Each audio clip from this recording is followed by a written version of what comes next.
Hey everyone, welcome to another day of Toothbrush Talk. Today is December the 6th.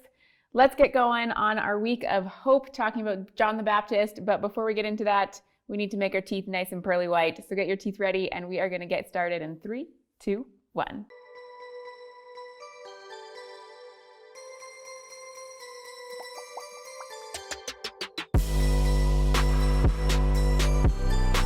So recently I was in a bit of a conflict with a good friend, and there was a bit of a perspective that we didn't quite see eye to eye on. So I brought it up and it didn't go very well. And part of that is because we process differently. I was like, okay, let's talk about this right now and figure it out. But she needed a little bit more time to process some things, get her thoughts in check, and then she was going to come back and we would talk about it. But in that moment when she needed to step away and take some time to think, my head started to spin and I started to think like, what have I done? Why did I even bring this up?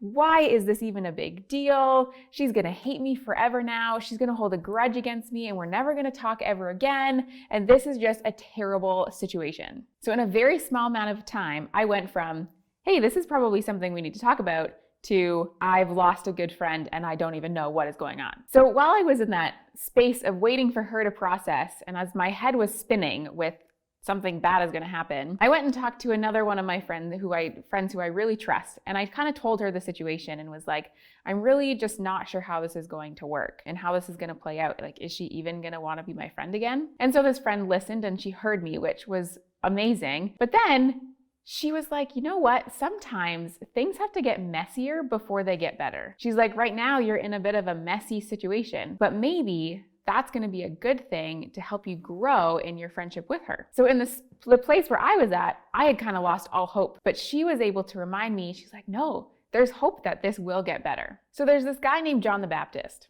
Ever heard of him? He did lots of baptizing, hence the name Baptist. But really, yes, he baptized people and he was known for lots of crazy things, but what he did was he instilled hope back into people's lives, just like my friend did for me when I had lost hope in this other friendship. It says in Luke chapter 3, verse 18, that John the Baptist gave strength to the people. He gave them words that put heart in them. He basically reminded them and said, don't get discouraged. Don't spin stories in your head.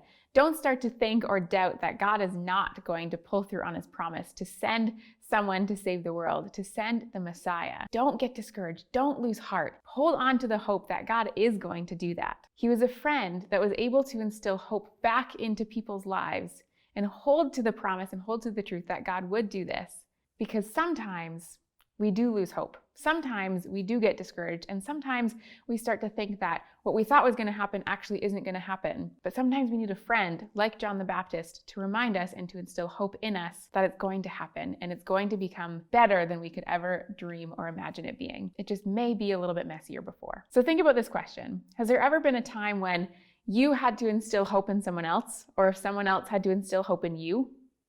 Think about an example.